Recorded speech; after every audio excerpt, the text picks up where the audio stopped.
Bonjour Roland Lescure. Bonjour. Alors, quelle concession doit faire Sébastien Lecornu pour trouver un budget? Le nouveau Premier ministre a-t-il la bonne méthode? On va revenir sur tous ces sujets avec vous. Avant cela, une question sur l'actualité internationale avec cette annonce hier soir d'Emmanuel Macron. 3 avions Rafale mobilisés pour protéger la Pologne. Est-ce que c'est un symbole ou est-ce que vraiment il y a l'idée que ces avions servent à quelque chose? Moi, pour avoir fait mon service dans l'armée de l'air, c'était il y a bien longtemps, je peux vous dire que des Rafales, ça sert à quelque chose. D'abord, certains disent que les Russes ont peut-être commis une erreur. Même si c'était une erreur, c'est inacceptable. Puis une erreur, ça va. 19 erreurs, ça commence à ressembler plutôt à un acte délibéré. Il y a 19 drones et ils ont été interceptés par l'OTAN. Donc ça montre que l'OTAN, ça fonctionne. En utilisation de l'article 4 qui n'avait pas été utilisé depuis des décennies, il y a eu une rencontre de l'OTAN hier et la France a décidé d'appuyer la Pologne dans sa défense antiaérienne par 3 Rafales qui font effectivement... C'est la bonne attitude à avoir vis-à-vis de Vladimir Poutine, montrer que voilà, nous on peut répondre, on est en capacité de mobiliser s'il le faut des forces. Je précise par ailleurs qu'on apprend à l'instant que le ministre Jean-Noël Barrot annonce que l'ambassadeur russe sera convoqué ce matin au Quai d'Orsay à propos de ces intrusions de drones. Mais bien sûr, il faut être mais ferme.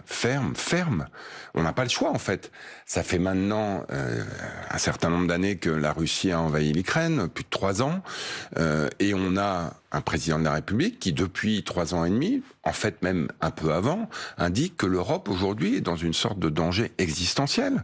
Et donc évidemment, des drones russes qui passent la frontière polonaise, membre de l'Union européenne, membre de l'OTAN, c'est parfaitement inacceptable, ça ne doit pas se reproduire. Et je salue la décision de Jean-Noël Barrot qui appelle l'ambassadeur russe parce que vraiment on est... Enfin, si on s'était dit ça il y a 3 ans et demi, on aurait dit non mais c'est pas possible, des drones russes qui envahissent la Pologne, c'est pas possible. Si, c'est possible. Et en fait, Vladimir Poutine a rendu l'impensable possible en Europe. Enfin, je veux pas faire des parallèles... risqué, mais la dernière fois qu'on a un pays qui a envahi la Pologne, ça s'est quand même mal terminé. Donc non, il faut être extrêmement ferme là-dessus et je suis heureux qu'on le soit. C'est très clair. Revenons à la crise politique en France, Roland Lescure. Sébastien Lecornu a débuté son bail à Matignon. Le Premier ministre fait savoir qu'il négocie avec les forces politiques avant de former son gouvernement. Il a reçu les membres du socle commun dont vous faites partie. Il échangera aujourd'hui avec les partenaires sociaux et il a annoncé des ruptures. Alors, qu'est-ce que ça veut dire? Et est-ce qu'il ne faut pas y voir finalement une énième promesse vaine de changement? Moi, je pense qu'il y a 3 changements dans l'équation à laquelle on fait face aujourd'hui par rapport à celle qu'on a vécue avec les gouvernements de Michel Barnier et de François Bayrou. La première, c'est quand même l'équation politique. À l'Assemblée nationale, on sait désormais, ceux qui pensaient que c'était possible, j'espère, ont bien compris la leçon, que le Rassemblement national, faut faire sans lui. Et moi, ça me va. Je vous rappelle que j'avais refusé d'entrer dans le gouvernement de Michel Barnier parce que je considérais que l'équation politique allait dépendre trop du Rassemblement national. Donc ça, c'est terminé. Ça veut dire effectivement qu'il faut composer avec les autres forces. Donc on met à l'écart les députés de Marine Le Pen. Ils se sont mis à l'écart. Ça ne veut pas dire qu'il faut discuter, il faut pas discuter avec eux. C'est un groupe important, présent à l'Assemblée nationale. Mais en censurant a priori François Bayrou, après avoir censuré très vite Michel Barnier pour des raisons tactiques, puisque c'était le jour du procès de Marine Le Pen, ils nous ont clairement donné la couleur. Ils sont là pour jouer la dissolution. Ils le disent sur tous les plateaux. Et donc, il faut compter sans eux. Écoutez justement Marine Le Pen, qui était l'invitée du journal télévisé de TF1 hier soir. Je lui demanderais de rompre avec le macronisme. Oui, c'est la rupture ou la censure. On ne peut pas indéfiniment gouverner sans le peuple ou contre lui. Donc ça veut dire, Roland Lescure, que voilà, on ne peut pas leur faire confiance et donc ils ne doivent en aucun cas rentrer dans l'équation. C'est ce que vous nous dites. J'espère qu'on a compris quand même. Ouais. Je veux dire, c'est clair depuis 1 an, ça a été très clair en décembre, ça a été on ne peut plus clair il y a 15 jours, et on vient de l'entendre, c'est toujours très clair. Donc on est, je pense, dans une équation politique qui a changé, on a une méthode qui a changé. Mais gouverner sans le RN, est-ce que ça ne revient pas finalement à gouverner sans le peuple, comme le disait Marine Le Pen? Non, mais écoutez, dans une assemblée quelle qu'elle soit, il y a une majorité, elle va être compliquée à construire et on sait bien qu'elle sera un peu brinque-balance, c'est-à-dire qu'on aura des gens qui vont participer à l'accord de gouvernement et d'autres, on l'espère, qui vont, en fonction de gains politiques qu'ils auront obtenus dans le cadre d'une négociation, s'engager à ne pas censurer. Et puis il y aura des oppositions. Justement. Marine Le Pen, elle se met dans l'opposition systématique, pas constructive, et elle vise la dissolution. Enfin, Roland faut pas être naïf. ceux dont vous parlez, ceux qui veulent des gains et qui donc pourraient ne pas censurer, c'est notamment et surtout le Parti socialiste.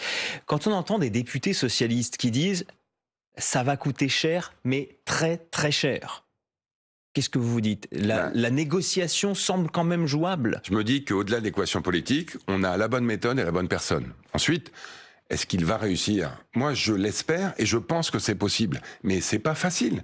On est dans une négociation.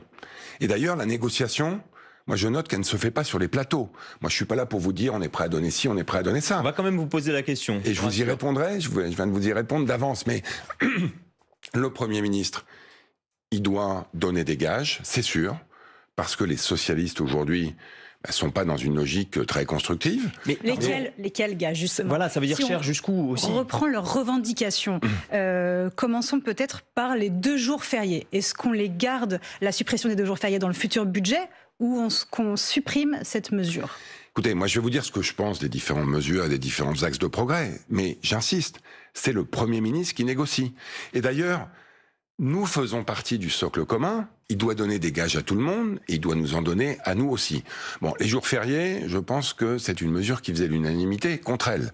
Nous, on a eu l'occasion de dire que travailler plus sans gagner plus, franchement, c'était pas le genre de choses qu'on poussait. Et vous le savez, à gauche, ils étaient remontés très fortement contre eux. Et là-dessus, Marine Le Pen aussi. Autre mesure, Roland Lescure, taxe Zuckman. Est-ce que cette taxe, il ne faut pas trouver un moyen quand même d'aller sans peut-être aller jusqu'à cette taxe, mais trouver un moyen de surtaxer quand même un certain nombre de personnes très fortunées ? C'est le Premier ministre qui va le négocier. Moi, ce que je peux vous dire... Oui, mais vous avez un regard là-dessus. Bien sûr. Vous êtes engagé. La taxe Zuckman, elle est contre-productive, littéralement. Donc c'est non. Non, c'est pas. Je veux dire, on rentre pas dans une négociation en disant c'est non à tout, sinon c'est pas la peine de rentrer. Mais c'est pas oui non plus. Ce que je peux vous dire, c'est que la taxe Zuckman, elle est contre-productive. Ça veut dire quoi ? Ça veut dire qu'aujourd'hui, il y a des entrepreneurs. On donne souvent l'exemple de Mistral AI. C'est pas rien, Mistral AI. C'est une entreprise qui vaut 12 milliards d'euros. Son concurrent américain en vaut 320. Donc on n'est pas encore dans les champions mondiaux. 12 milliards d'euros. Elle ne gagne pas d'argent. Et ses actionnaires aujourd'hui, si on appliquait la taxe Zuckman, paieraient à eux 250 millions d'euros de taxes par an. Évidemment, c'est sans commune mesure avec les revenus qui se payent aujourd'hui, qui doivent être de quelques centaines de milliers d'euros. Donc on voit bien qu'elle est aujourd'hui inopérante telle qu'elle est présentée. Mais tout ça peut être modifié. Mais non, mais c'est pas si simple. Certains disent à gauche, on peut exclure ce qu'on appelle les licornes, ces entreprises valorisées plus d'1 milliard, qui sont en croissance et dont les fondateurs n'ont pas forcément les moyens de payer. La dernière fois qu'on a envisagé de taxer l'outil de production, c'est comme ça qu'on appelle ça, l'outil de travail, c'était en 1983. C'était le gouvernement Mauroy. C'était le gouvernement le plus à gauche de la Ve République. Et ils sont revenus dessus en se disant, franchement, ça va pas marcher. Donc, attendez, je vais être très clair. Il y a 3 sujets aujourd'hui à négocier. Il y a un sujet de trajectoire. Les 44 milliards. Bon. Il y a un sujet... On baisse je vais y revenir, mais il y a un sujet social, retraite, chômage, et un sujet fiscal. Évidemment, il faut qu'on puisse négocier ces 3 sujets. Mais moi, je fais partie de la négociation, je fais partie du socle commun. Donc je rentre pas dans la négociation en disant c'est 22, on lâche la taxe Zuckman et on abroge la réforme des retraites. Ça, c'est la position du Parti socialiste. Et nous, on a la nôtre. Et entre nous, on a un Premier ministre qui, je pense, a la bonne méthode et la bonne personnalité pour faire converger tout ça. On devra faire des concessions, c'est clair.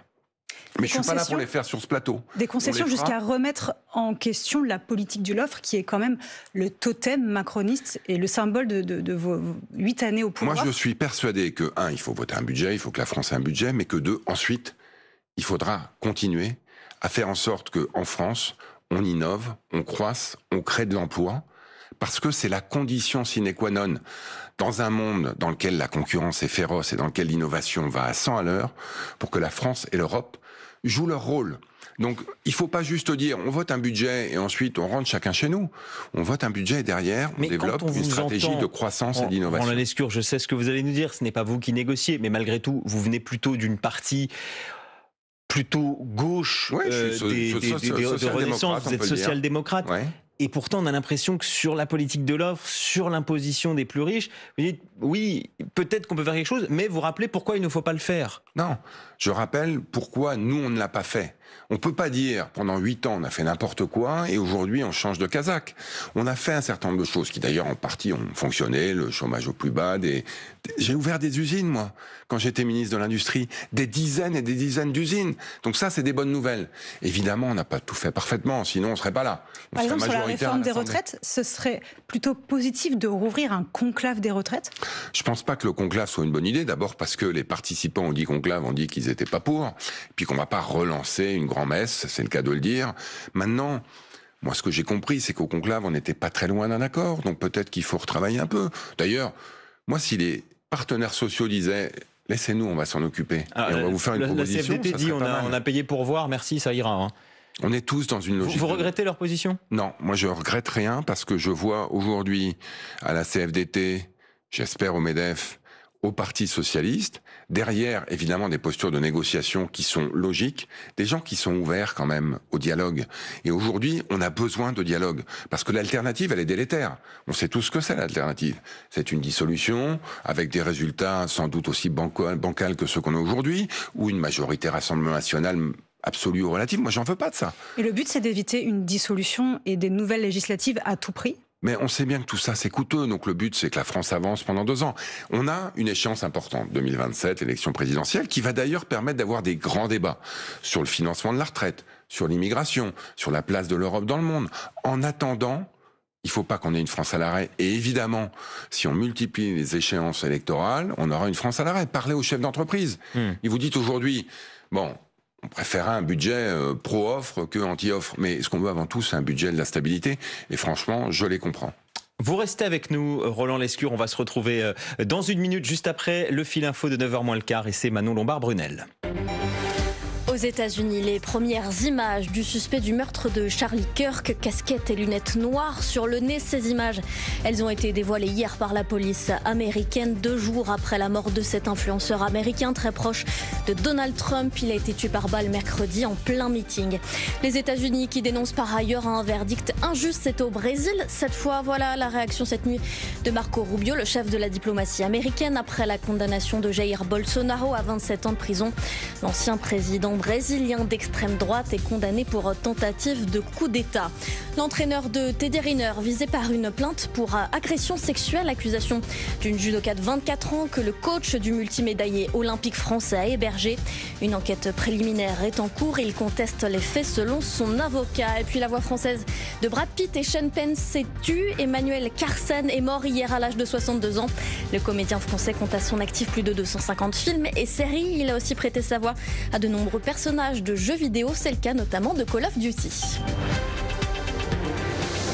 France Info. Le 8-30 France Info, Adrien Beck, Mathilde Siraud. Vous êtes toujours avec nous, Roland Lescure.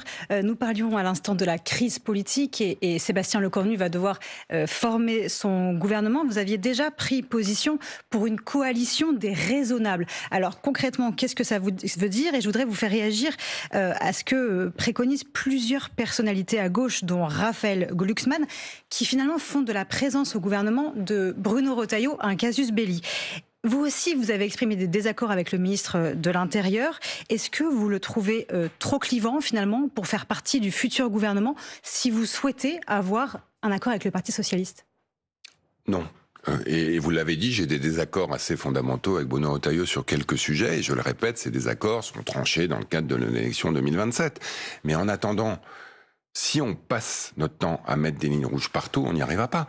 On est aujourd'hui arithmétiquement face à une situation très simple, qui est les Insoumis, c'est sans eux, le Rassemblement national, c'est sans eux. Il faut qu'on travaille avec les autres pour faire avancer la France. Certains, on verra, sont prêts à entrer au gouvernement à certaines conditions. C'est votre cas, par exemple? Mais moi, j'en suis pas là.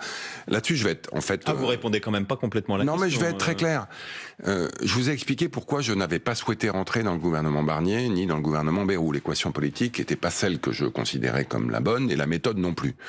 Aujourd'hui, on a une équation politique différente, on a une méthode différente, et on a une personne différente. Mais avant de parler du casting gouvernemental, il faut d'abord négocier. Parce que selon que les socialistes acceptent ou non, pourquoi pas d'ailleurs d'entrer dans un gouvernement, ou au moins de ne pas censurer. Vous imaginez potentiellement que des socialistes puissent jusqu'à accepter présent, de rentrer dans un gouvernement? On ne peut pas dire qu'il l'ait montré de manière extrêmement favorable. Voilà. Mais il ne faut pas mettre la charrue avant les bœufs. Les bœufs, si je puis dire, c'est négocier le fond. Et ensuite, on parle du casting, de qui va opérer. Mais selon que la politique sur laquelle on se mettra, j'espère, d'accord, sur laquelle on convergera, sera de telle ou telle nature, ce ne sera pas le même résultat. Et une chose est claire, moi j'ai beaucoup étudié les coalitions dans le monde, c'est que les Allemands, quand ils font un accord de coalition, ils se mettent d'accord sur le fond. Ça prend du temps et à la fin on a un texte. Ça peut prendre du temps. Avec un nombre de pages. Donc là, on a peut-être moins de temps. Gouvernement. Ensuite, ils se mettent d'accord sur des portefeuilles. La CDU va prendre l'économie, les Verts vont prendre l'écologie, etc. Mais derrière, les écologistes n'ont pas le droit de savoir qui, enfin de décider qui la CDU va envoyer au gouvernement. C'est chaque parti qui envoie un peu ses représentants. Bruno Retailleau, il est chef du parti, il a gagné avec 70% des voix, je pense. Il a clairement participé au gouvernement depuis un an avec un certain succès, il faut le reconnaître. Voilà, s'il souhaite participer au gouvernement sur la base d'un accord, moi je ne suis pas en mesure, en tout cas, de m'y opposer. Et je trouverais ça plutôt sain que les chefs de parti s'impliquent. Il y a toujours aussi ce raisonnement qui vient, semble-t-il, de l'Élysée, et peut-être même du chef de l'État, qui est de dire les socialistes n'ont aucun intérêt à une dissolution. Donc, ils vont être forcés de travailler avec nous. Est-ce que c'est pas un peu un calcul risqué? Alors, c'est un calcul risqué, c'est peut-être vrai, mais je pense, ils l'ont dit d'ailleurs explicitement, qu'ils sont pas prêts à tout. Et que si dissolution il doit y avoir, dissolution il y aura. Et c'est notre cas, c'est le cas des Républicains. Mais aujourd'hui, ce qu'on doit éviter, c'est la dissolution. Est-ce qu'on va y échapper? Je ne sais pas. Je vois bien qu'il y a beaucoup de gens qui en parlent. Et d'ailleurs, ce risque, cette menace, on doit l'intégrer dans notre réflexion et dans la négociation.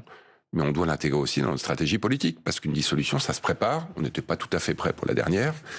Il faut être prêt pour celle-là si elle arrive. Mais il faut avant tout faire pour l'éviter. Je pense que les socialistes sont prêts à ça, mais pas à n'importe quel prix. Et j'allais dire, c'est normal, c'est de bonne guerre. Alors, dans ce contexte, 175 000 manifestants étaient dans la rue ce 10 septembre, 200 000 selon la CGT. On a vu dans les rassemblements beaucoup de jeunes et on a surtout entendu énormément d'appels à la démission d'Emmanuel Macron. Écoutez. Mes principales revendications, Macron démission. On veut la démission de M. Macron. J'attends que le gouvernement tombe et que Macron dégage. Alors ces slogans, ces appels à un départ d'Emmanuel Macron, est-ce que c'est un signal qui vous inquiète? Vous savez ce qui m'inquiète, moi? Il y a de la colère, elle s'est manifestée mercredi avec des manifestations relativement limitées quand même. On n'est pas sur les chiffres de la... Malgré tout, beaucoup plus. Mais vous savez ce qui m'inquiète, moi, c'est pas la colère. C'est le mépris ou l'indifférence. Aujourd'hui, je pense que les politiques, j'allais dire, sont au mieux méprisés et au fond... intéresse plus grand monde. Moi, j'ai passé l'été à parler avec des Français dans l'Hexagone et dans ma circonscription. Les gens en ont marre. Je pense que maintenant, pour restaurer un minimum de confiance dans la politique, il va falloir travailler, il va falloir trouver des solutions, et des solutions qui améliorent le quotidien des Françaises et des Français. Là, on pourrait vous dire, vous l'avez dit à vos amis qui sont au pouvoir depuis quelques mois, voire quelques années. Mais moi, j'ai été ministre de l'Industrie. Je peux vous dire que quand je me levais le matin, je me disais comment on ouvre des usines, comment on sauve des jobs, on a sauvé Duralex, on a sauvé Carlyle, on a sauvé des boîtes. Parce que, au fond, c'est ce que les gens souhaitent. Et c'est vrai que de voir un spectacle de gens qui donnent l'impression qu'ils s'intéressent plus à eux, qu'à eux-mêmes, qu'aux Français, les gens en ont marre. Donc, c'est normal qu'on soit dans une période très politique, qu'on ait une négociation très difficile. Mais derrière, il va falloir bosser pour que les gens se disent, eux au moins, ils se sont mis d'accord et ils avancent. Vous ne craignez pas que cette crise politique, elle provoque une crise sociale en France? On sait qu'il y a aussi cette journée du 18 septembre avec un appel à manifester et un mouvement syndical qui se prépare. Si, évidemment, tout ça est inquiétant. Et c'est pour ça qu'il faut avancer. Et c'est pour ça que la responsabilité individuelle des responsables politiques, qui devraient bien porter leur nom, c'est de négocier, c'est de se mettre autour de la table, c'est de faire des concessions. Moi, je suis prêt à en faire. Et le Premier ministre, je pense qu'il a la bonne méthode. Il n'est pas sur tous les plateaux, il ne parle pas à UADIA, mais il parle aux gens avec qui il va négocier. Et je lui souhaite vraiment d'avoir des résultats pour lui, mais surtout pour nous, et pour nous tous et nous toutes. Alors, Roland Lescure, vous êtes, on le rappelle, député des Français d'Amérique du Nord. On a beaucoup évoqué ces 24 dernières heures l'assassinat de Charlie Kirk, ce militant conservateur, porte-drapeau de la jeunesse trumpiste, Donald Trump qui a accusé l'extrême gauche, les républicains, les démocrates qui se rejettent la faute. C'est pas le premier épisode de violence politique aux États-Unis ces derniers mois. Malgré tout, vous qui vivez en partie en Amérique du Nord, est-ce que vous avez l'impression qu'on est face à un engrenage? Que vous disent les Français qui sont sur place? Moi, j'ai été à Phoenix, en Arizona, là où vivait Charlie Kirk il y a une quinzaine de jours. La tension est énorme. C'est-à-dire qu'on voit beaucoup ce qui se passe à Washington, mais ce qui se passe à Washington se passe aussi en Arizona, en Caroline du Nord, dans le Colorado. C'est-à-dire que la tension entre républicains et démocrates, la tension entre des gouverneurs démocrates et des congrès locaux républicains est très très forte. Donc il y a une tension très forte. Et il y a une violence politique qui n'est pas à tous les coins de rue, mais qui se manifeste de manière extrêmement dramatique aujourd'hui. Je voudrais quand même rappeler que Charlie Kirk, c'est quelqu'un qui était anti-avortement, qui considère que les femmes doivent aller à l'université pour se trouver un mari, et qui disait, finalement, les quelques morts qu'on a par an des armes à feu, c'est le prix à payer pour la liberté de se défendre, et l'amendement, fameux second amendement de la Constitution, ça n'explique en rien, évidemment. Oui, c'est pas l'arroseur arrosé, quand même, non. Roland Lescure. Non, mais ça montre bien que de nourrir ce genre de discours ne permet pas de pacifier le pays. Et donc, évidemment, je regrette ce drame horrible. Et d'ailleurs, j'ai peur que ça ait des conséquences pour, là encore, tendre la situation sur le terrain, dans les territoires, et pourquoi pas à Phoenix, à Arizona. Mais faut pas oublier que cette situation, évidemment, on est dans une situation très différente en France. Mais cette situation de tension, de clivage systématique, de camps qui ne se parlent plus, il faut éviter qu'on en arrive là. Donc, parlons-nous. Soyons conscients des risques aujourd'hui qui existent pour la démocratie. On a parlé de la Russie pour commencer, on finit par les États-Unis.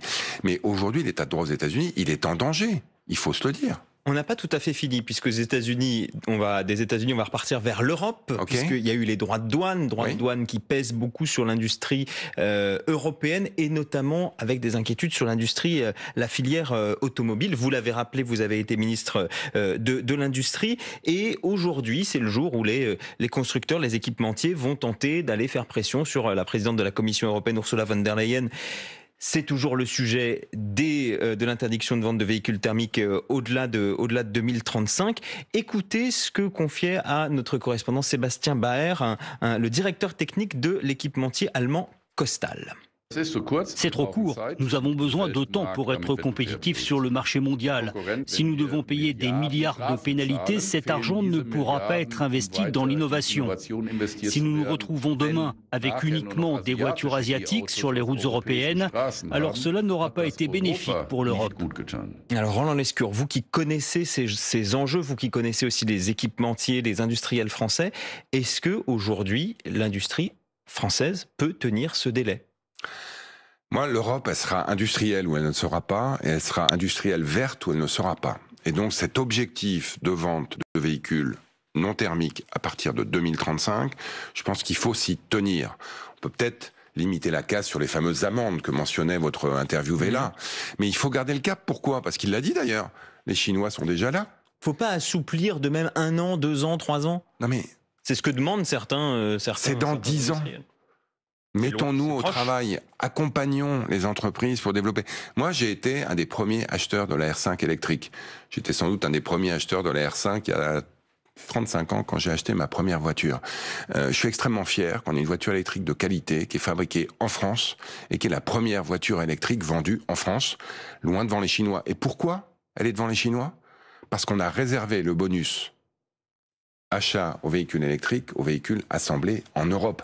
Ce que je dis par là, c'est que, je disais tout à l'heure, la politique, elle doit être concrète, elle doit aider les Françaises et les Français. On a pris des mesures qui, de manière très concrète, ont fait que la part de marché des véhicules chinois est passée de 75% à moins de 40%.